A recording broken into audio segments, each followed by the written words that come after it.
ঢাকা সিলেট মহাসড়কের বড়চরে truck pickup সংঘর্ষে নিহত 1, আহত 10। বাহুবল থেকে আমাদের প্রতিনিধি হাবিবুর রহমান নোমানের ভিডিও চিত্র নিয়ে বিস্তারিত।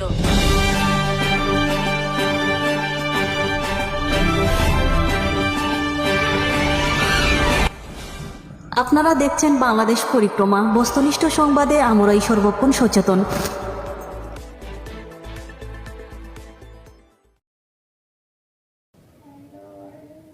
হবিগঞ্জ জেলার নবীগঞ্জ উপজেলার বড়চর নামক স্থানে ট্রাক এবং ডিআই পিকআপের মুখোমুখি সংঘর্ষে ময়না চাষা 30 পিকআপ চালক নিহত হয়েছেন। এ ঘটনায় আহত আরও 10 জন। গুরুতর আহত অবস্থায় জলিল মিয়া 24, খোকন মিয়া 19, মফিজ মিয়া 25, লিখন মিয়া 18 সহ 7 জনকে সিলেট ওসমানী মেডিকেল কলেজ হাসপাতালে প্রেরণ করা হয়েছে এবং 3 জনকে উপজেলা স্বাস্থ্য কমপ্লেক্স বাহুবলে চিকিৎসা দেওয়া হয়েছে।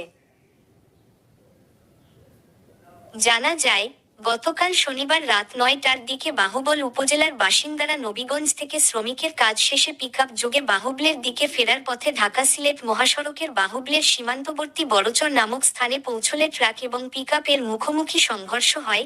এতে দুমড়ে মুচড়ে যায় পিকআপটি এবং পিকআপে থাকা শ্রমিকরা গুরুতর আহত হন।